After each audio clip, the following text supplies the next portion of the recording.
नमस्कार दोस्तों, stock market studies में फिर से एक बार आपको बहुत-बहुत स्वागत है। तो आज मैं फिर से आपके सामने एक नहीं 2-2 कंपनी के बारे में डिस्कस करने के लिए आया हूँ और आज का जो वीडियो है वो बहुत इंटरेस्टिंग होने वाला है क्योंकि आज मैं बात करूँगा 2 माइक्रो कैप टाइप कंपनी के बारे में। देखिए, सबसे पहले इस वीडियो को शुरू करने से पहले मैं एक रिक्वेस्ट करूँगा कि इस तरीके से कंपनी के ऊपर निवेश करने से पहले आपका ओपिनियन कुछ ओपन माइंडेड होना चाहिए। मतलब आप चाहते हैं कि हाँ, मैं थोड़ा-सा पैसा मैं रिस्की कंपनी के ऊपर डालूँ, तभी इस तरीके से कंपनी के ऊपर स्टडी करिए और काम करिए, नहीं तो इस तरीके से कंपनी से दूर ही रहिए। क्योंकि ये कंपनी जितनी हाई तेजी से ग्रोथ करते हैं, उतने हाई तेजी से आपको करेक्शन भी, लॉसेस भी दे सकता है। क्योंकि देखिए एक रिसर्च के हिसाब से यही बताया जा रहा है कि ज़्यादा से ज़्यादा कंपनी आपको तेजी में जो कंपनी भागता हुआ देखने को मिल रहा है, वो कंपनी अभी तेजी से गिरते हुए भी देखने को मिल सकता है। क्योंकि उनमें से ज़्यादा से ज़्यादा माइक्रो कैप टाइप कंपनी होते हैं, स्मॉल कैप होते हैं, मिड कैप होता है। तो इस तरीके से अलग-अलग कैटेगरीज के कंपनी का हाई ग्रोथेबल भी जितना है, हाई करेक्शन भी उतना ही होता है। क्योंकि देखिए मार्केट अगर बुल रन में है, तो सारे कंपनीज भागते रहेंगे। अगर मार्केट बेयरिश रन में है, मतलब मार्केट में कुछ खराब सेंटीमेंट क्रिएट हो रहा है, तो मान के चलिए लार्ज कैप कंपनी अगर 10% करेक्शन करे, तो यहाँ पे आपको करीबन-करीबन 30 से 40% तक करेक्शन दिख जाएगा। तो micro cap, small cap, mid cap type company के ऊपर निवेश करने से पहले इस बात को आपको याद रखना है। अगर इस सिचुएशन को आप झेल सकते हैं, तो जरूर काम करिए।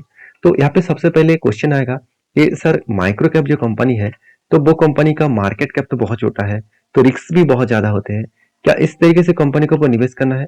देखिए मैं एक चीज आपको बताना चाहूंगा, अगर आपको मल्टी बेगर रिटर्न कमाना है, मल्टी बेगर, ध्यान से इस चीज को सुनना, मल्टी बेगर रिटर्न कमाना है, तो आपको हमेशा micro cap and small cap type company को ही चूज करना होगा। वहां पे ही आपको मल्टी बेगर रिटर्न मिलेगा और वो भी 5 से 10 साल के अंदर। अगर सही कंपनी आपने चूज किया, अगर सही टाइम में टाइम टू टाइम उसके ऊपर स्टडी किया, तो उस वहां पे आपको मल्टीपल रिटर्न मिलेगा। देखिए हम लोग गलती क्या कर लेते हैं, हम लोग शेयर का प्राइस देखकर खरीदारी करते हैं। प्राइस देखकर खरीदारी नहीं करना है। हम लोग को कंपनी का फंडामेंटल, फाइनेंशियल और उसका फ्यूचर ग्रोथ के बारे में पता होना चाहिए, तभी उस कंपनी के ऊपर कुछ प्रॉफिट बनेगा। तो इतने सारे चीज बोलने का मेन मकसद है कि देखिए मार्केट में निवेश तो हर कोई कर देंगे, क्योंकि आज अकाउंट ओपन करना इजी हो गया, पैसा मतलब अकाउंट्स में डालना भी इजी हो गया, और बाय एंड सेल तो गेम खेलने से भी बहुत आसान हो गया। छोटे बच्चे को भी आप बोल देंगे तो वो बाय सेल कर लेंगे। तो इस सिचुएशन में आपको बाय सेल नहीं करना है, आपको स्टडी करना है। अगर स्टडी करके आप काम करेंगे तो आप किसी भी टाइम में किसी भी कंपनी के ऊपर आप काम कर सकते हैं। देखिए इस तरीके से सिचुएशन में आपको हमेशा बोलता हूँ, अगर आपको किसी कंपनी के ऊपर भरोसा हो तभी कार्य काम करिए, नहीं तो काम मत करिए। मेरे कहने से कोई भी काम मत करिए, मेरे कहने से आप सीखिए, सारे डिटेल्स को देखिए। तो चलो एक एक करके कंपनीज के बारे में डिस्कस कर लेता हूँ। उससे पहले चैनल को सब्सक्राइब नहीं किया तो सबसे पहले वो कर लीजिए, क्योंकि आपको बहुत ज्यादा अपडेट्स के साथ साथ आपको बहुत सारा नॉलेज भी मिलता रहेंगे। तो फर्स्ट जो कंपनी है जिसका नाम है जोडिका, जोडिका एनर्जी लिमिटेड। तो आप देखेंगे तो जोडिका एनर्जी लिमिटेड जो है वो एक सोलर प्रोजेक्ट के ऊपर काम करने वाला कंपनी है, मतलब एक एनर्जी सेगमेंट के ऊपर काम करने वाला कंपनी है। सबसे बड़ी बात है इस कंपनी का जो मार्केट ईयर्स है, कंपनी का बिजनेस मॉडल्स है, वो 30 ईयर्स पुराना है। इतना पुराना कंपनी है और कंपनी इंडस्ट्रियल से लेकर कमर्शियल से लेकर डोमेस्टिक हर जगह पे कंपनी खुद को बिजनेस को फैला के रखा। कंपनी सोलर प्रोजेक्ट के ऊपर काम करते हैं। आप सभी जानते हैं सोलर प्रोजेक्ट का जो डिमांड है वो हाई ग्रोथेबल है, क्योंकि सोलर का डिमांड आज जितना है फ्यूचर में और भी ज्यादा बढ़ने वाला है। इस तरीके से सिचुएशन देखने को मिला है, क्योंकि सोलर प्रोजेक्ट के ऊपर सिर्फ यही कंपनी नहीं, बहुत सारे कंपनी इंटर हो चुके हैं। दिग्गज दिग्गज लार्ज टाइप कैटेगरीज कंपनी भी है, जहाँ पे रिलायंस है, टाटा है, अदानी है, अंबानी है, और साथ ही साथ देखा तो एल भी उस सेक्टर के ऊपर काम कर रहा है। तो सोचिए इतने बड़े प्लेयर्स काम कर रहे हैं, तो छोटे कंपनी का आप कहेंगे सर छोटे कंपनी तो पिस जाएगा, ऐसे बिल्कुल नहीं। छोटे कंपनी भी छोटे मार्केट को कैप्चर करेंगे, और बड़ी कंपनी बड़े मार्केट से लेकर छोटे मार्केट तक कैप्चर करने वाला है। तो फिर भी इस कंपनी का जो ग्रोथ है वो आपको दिखा दूं। टोटल जो प्रोजेक्ट कंपनी कर चुके हैं करीबन 11,000 से भी ज्यादा, और कंपनी का जो इंस्टॉलेशन है वो 130 मेगावाट से भी ज्यादा, और कंपनी के टोटल जो कस्टमर्स है 11,000 से भी ज्यादा। इस तरीके से कुछ अपडेट्स यहाँ पे दिया गया है। देखिए इस अपडेट में कितना सच है कितना झूठ है वो तो आपको कंपनी का परफॉर्मेंस में ही दिखेगा। तो उससे पहले कंपनी का बाकी डिटेल्स आपको मैं बता दूं। कंपनी के वेबसाइट में सब कुछ आपको दिखेगा, वेबसाइट एक बार विजिट करेंगे तो आपको सब कुछ यहाँ पे देखने को मिल जाएगा। तो देखिए कंपनी का मिशन क्या है, इस चीजों में आपको कुछ अलग जैसे अंदाजा आपको दिखेगा, अलग जैसे आपको यहाँ पे परफॉर्मेंस देखने को मिल सकता है।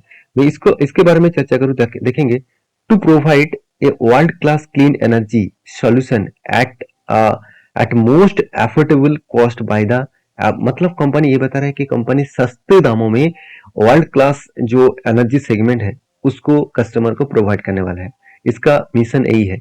और विजन क्या है, कंपनी का विजन के बारे में बात करूं तो यहाँ पे कंपनी ये भी बता रहा है कि कंपनी का जो विजन है वो जेडी का जो एनर्जी जो मतलब इसका जो बिजनेस है वो सिर्फ इंडिया में नहीं ग्लोबली मार्केट में भी वो खुद को प्रेजेंस को बनाना चाहते हैं। और कंपनी के जो कस्टमर एक्सपेंसेस है वो cost quality and services through company countries को डेवलपमेंट करेंगे और बाहर की कंट्रीज में भी प्रोडक्ट को बेचेंगे। तो ये सारे चीज तो कंपनी बोलते रहते हैं, हर कोई कंपनी यही कहेंगे। सर मुझे कंपनी के ऊपर ये बात देखकर मुझे पसंद नहीं आया, मुझे कंपनी के और भी डेटा दिखा जो मुझे बेस्ट लगा। जैसे कंपनी का कस्टमर, देखिए कंपनी का कस्टमर अमूल्स भी है, बैंक ऑफ बड़ौदा है और बीएसएनएल है। हाँ, सबसे पहले मैं बता दूं, बहुत सारे लोग क्वेश्चन करेंगे सर अमूल के ऊपर क्या काम है। देखिए अमूल के ऊपर भी पावर लगते हैं, हर किसी के कंपनी के ऊपर पावर सेगमेंट की जरूरत होते हैं।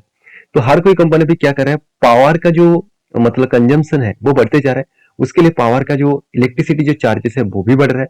तो इसीलिए कंपनी खुद की सोलर प्रोजेक्ट लगा रहा है खुद के मतलब बिजनेस एरिया में, जहाँ पे उसका पावर कंजम्पशन अच्छा खासा हर टाइम में मिलता रहे। उसके साथ साथ क्योंकि पावर कट होने का कोई भी यहाँ पे कनेक्शन कट होने का कोई भी चांसेस नहीं है। दूसरी बात पावर का जो एक्स्ट्रा बेनिफिट है, जहाँ पे कॉस्ट कॉस्ट जो कम है उसको इसी प्रोजेक्ट के माध्यम से, सोलर प्रोजेक्ट के माध्यम से ही कंट्रोल हो सकते हैं। यहाँ पे और भी कस्टमर आप देख सकते हैं। यहाँ पे होंडा जैसे कस्टमर है, साथ ही साथ कोचिन एक्सप्रेस इसका कस्टमर है, मतलब साथ ही साथ आप देखेंगे तो इसरो भी इसका कस्टमर है। तो बड़े से बड़े आप देखेंगे तो SBI, Reserve Bank of India, LNT और निरमा, उसके साथ साथ देखेंगे तो Viva, Lakshmi, Toyota company, Torrent Pharma, Vodafone Idea, Zydus life care. तो इतनी बड़ी बड़ी कंपनी इसका कस्टमर है, तो सोचिए कुछ ना कुछ तो बड़ा धमाका कंपनी कर ही सकते ना। तो एक पॉइंट के व्यू से मैं बात करूं तो कंपनी के कस्टमर तो आपने देख लिए, अभी कस्टमर से कंपनी को कितना पैसा कितना प्रोजेक्ट मिला है वो देखना बहुत इंपॉर्टेंट है। अगर वो मैच कर गया तो चलो सब कुछ ठीक है, मान लूंगा। देखिए कंपनी का ट्रेड रिसीवेबल, देखिए पहले तो 2 करोड़, 1 करोड़, 5 करोड़ के आसपास ट्रेड रिसीव हुआ था, अभी कितना 30 करोड़, 40 करोड़। इसका मतलब ये नहीं कि कंपनी सिर्फ बकवास कर रहा है कि हाँ मेरे पास इतना क्लाइंट्स है, मेरा विजन इतना है, मेरा मिशन इतना है, ऐसे बिल्कुल नहीं। कंपनी का प्रोजेक्ट भी है और कंपनी को लगातार प्रोजेक्ट मिलता भी जा रहा है। तो यही से प्रूफ होता है कि हाँ कंपनी में दम तो है, कंपनी में कुछ बिजनेस करने का दम है। और दूसरी बात कंपनी का रिजर्व रिजर्व भी बढ़ा, उसके साथ साथ कंपनी का बोरिंग्स बढ़ा। अभी कर्जा इतना क्यों बढ़ा, उसके पीछे रीजन भी है। कंपनी ने जो कर्जा उठाया वो शॉर्ट टर्म के लिए, क्योंकि कंपनी को जो 40 करोड़ के आसपास प्रोजेक्ट मिला, उस प्रोजेक्ट को कंपनी को इसी साल में कंप्लीट करना पड़ेगा। इसी साल में जो कंप्लीट करेंगे तो उसके लिए तो पैसे की जरूरत है। क्योंकि एक चीज मैं बता दूं, कंपनी का प्रॉफिटेबिलिटी में कंपनी 2-3 करोड़ से आसपास ही प्रॉफिट किया है। तो सोचिए जो कंपनी को 40 करोड़ का प्रोजेक्ट मिला और उस कंपनी 2-5 करोड़ के आसपास प्रॉफिट कर रहा है। क्योंकि देखिए आपको यहाँ पे क्वेश्चन ये भी रहेगा कि सर 2-3 करोड़ का प्रॉफिट हो रहा है, क्या इस कंपनी के ऊपर आपको रिस्क नहीं लगता? ऑब्वियसली मैं पहले ही बोल चुका हूँ, हाई रिस्क की कंपनी है, मैं इसको हाई रिस्क की कंपनी जरूर कहूंगा। तो फिर भी इस कंपनी 2-3 करोड़ प्रॉफिट इसलिए कर रहा है क्योंकि कंपनी का मार्केट कैप देख लीजिए 228 करोड़ के आसपास है। तो इतनी छोटे कंपनी के ऊपर आप तो एक्सपेक्टेशन कितना करेंगे? 2-3 करोड़ का, 4 करोड़ का प्रॉफिट हो रहा है तो ठीक है। और कंपनी की सबसे बड़ी बात है 40 करोड़ का प्रोजेक्ट ऑलमोस्ट कंपनी को मिल चुके हैं। और इसी 40 करोड़ का प्रोजेक्ट को कंप्लीट करने के लिए कंपनी के हाथ में तो उतना प्रॉफिट नहीं है। कंपनी तो 3-4 करोड़ प्रॉफिट कमा रहा है और उतना रिजर्व भी नहीं है जिस रिजर्व से कंपनी खुद को बिजनेस को आगे बढ़ाए। तो इसीलिए कंपनी ने क्या किया, कर्जा उठा लिया। तो अभी समझ में आ रहा है कि कंपनी में किस बेसिस में कर्जा उठाया गया।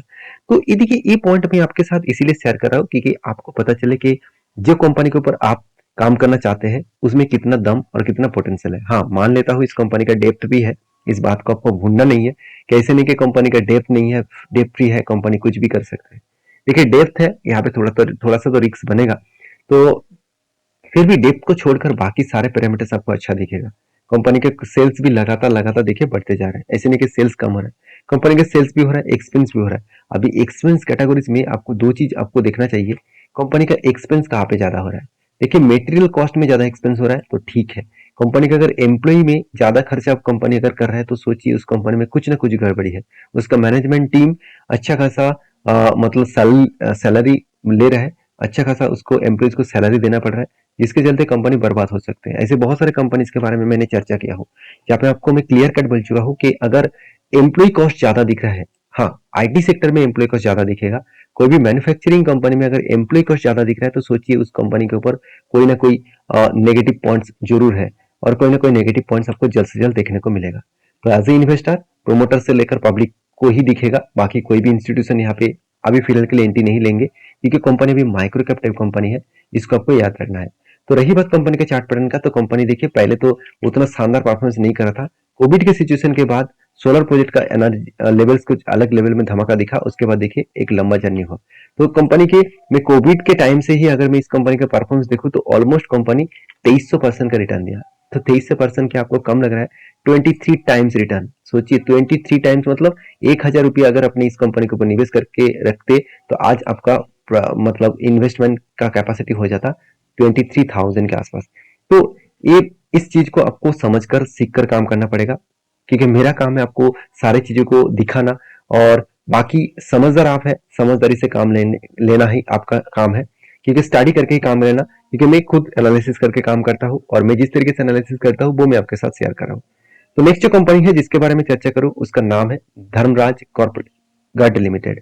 तो धर्मराज कॉर्प गार्ड लिमिटेड जो एक फर्टिलाइजर इंडस्ट्री से बिलोंग करते हैं, जो एक एग्रोकेमिकल्स पेस्टिसाइड इंडस्ट्री से बिलोंग करते हैं। तो इस कंपनी बहुत छोटा कंपनी है, बहुत छोटा। इस कंपनी का मार्केट कैप आप देखेंगे तो धर्मराज जो क्रॉप लिमिटेड जो है, इसका मार्केट कैप सिर्फ के सिर्फ 860 करोड़ के आसपास है। इसका मतलब आप सोचिए कंपनी का जो मार्केट कैप है वो एक माइक्रो कैप टाइप कंपनी है। मैं इस कंपनी के ऊपर भी एक पॉजिटिव फील मुझे देखने को मिलता है, क्योंकि इसका वेबसाइट विजिट करेंगे तो कंपनी जो फर्टिलाइजर और उसके साथ साथ जो एग्रोकेमिकल्स का जो प्रोडक्ट है उसी के ऊपर काम करते हैं। इसका प्रोडक्ट लिस्ट आप देखेंगे, चलो आपको मैं दिखा ही देता हूँ। आप देखेंगे तो अलग अलग देखिए, प्लांट ग्रोथ के ऊपर कंपनी प्रोडक्ट लॉन्च कर चुके हैं, साथ ही साथ फंगस के ऊपर, उसके ऊपर भी कंपनी प्रोडक्ट लॉन्च कर चुकी है। इन जो इंसेक्ट है उसको मारने के लिए भी प्रोडक्ट लॉन्च कर चुके हैं। तो साथ ही साथ इंसेक्ट के ऊपर बहुत ज्यादा प्रोडक्ट है। तो इस तरीके से अलग अलग कैटेगरीज का कंपनी का प्रोडक्ट यहाँ पे मार्केट में लॉन्च किया गया है।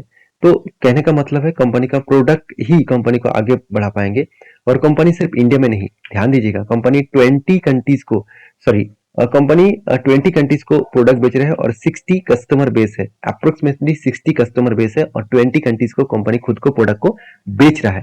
तो ये कंपनी के लिए एक बिग पॉजिटिव पॉइंट है मेरे हिसाब से, क्योंकि इस पॉइंट को आपको इग्नोर नहीं करना चाहिए, इस पॉइंट को आपको डिनाई नहीं करना चाहिए। और रही बात इस कंपनी के जो प्रोडक्ट लिस्ट है, आप लंबा सा प्रोडक्ट लिस्ट आपको देखने को मिल जाएगा। अभी सबसे जो इंपॉर्टेंट पॉइंट है इस कंपनी का, आप वो पॉइंट्स को यहाँ पे आपके साथ शेयर करूं तो कंपनी का 20 साल का एक्सपीरियंस है इस फील्ड का।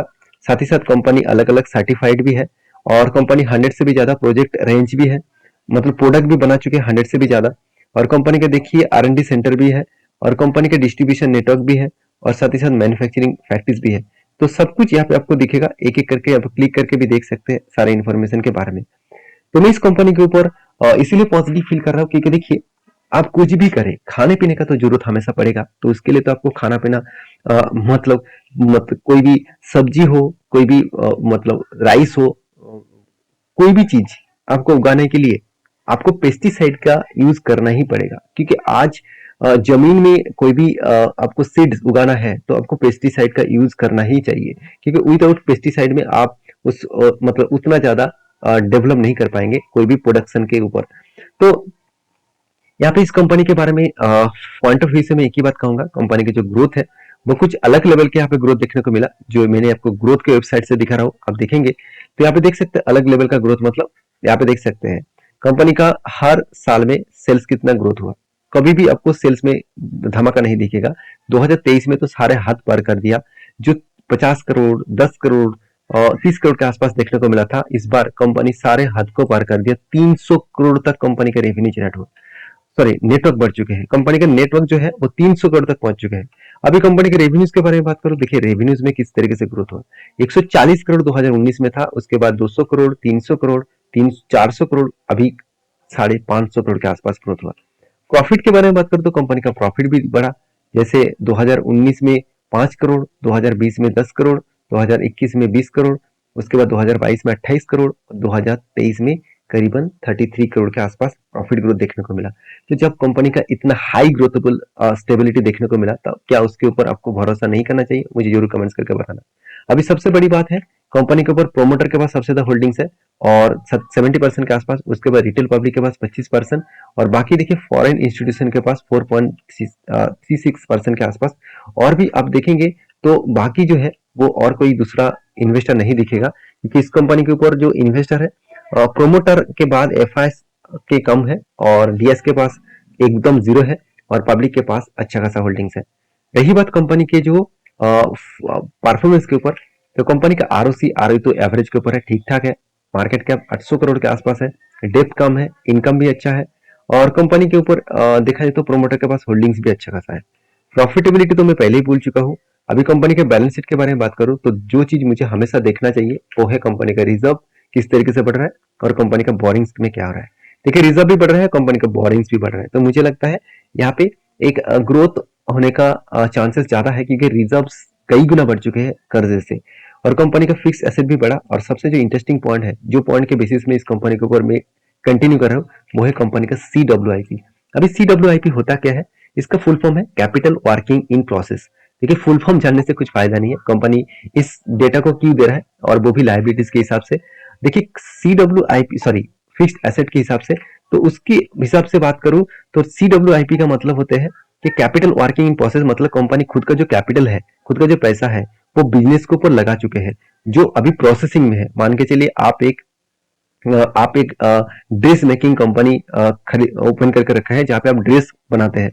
तो अब इस ड्रेस बनाने के लिए 1 साल के जो आपको प्रोजेक्ट मिला, उसके लिए आप कितना पैसा लगा कर रखे हैं प्रोसेसिंग में, जो प्रोसेसिंग खत्म होने के बाद ही उसको कैलकुलेशन किया जाएगा। तो उनमें से कंपनी इस बार 96 करोड़ के आसपास पैसा लगा है। तो मेरे हिसाब से यहाँ पे हाई ग्रोथेबल होने का चांसेस बढ़ जाते हैं। तो ये था कंपनी के अपडेट। अभी कंपनी के चार्ट पैटर्न्स के बारे में बात करूं, देखिए कंपनी हाल ही में लिस्टिंग हुआ और मुझे लगता है इस कंपनी में ग्रोथ ऑफ पोटेंशियल फ्यूचर में बड़ा होने का चांसेस भी है। तो बाकी आप समझदार है, समझदारी से काम लीजिए, मेरे कहने पे सिर्फ सीखिए और बाकी आपका डिसीजन आपके ऊपर होना चाहिए। मेरे कहने से सिर्फ सीखना चाहिए, आपके कहने में सारी चीजों को इम्प्लीमेंट करने के लिए कंपनी के ऊपर स्टडी करके काम करना चाहिए। तो मिलते हैं नेक्स्ट वीडियो में, तब तक के लिए अच्छे से रहिए, अपने ख्याल रखिए।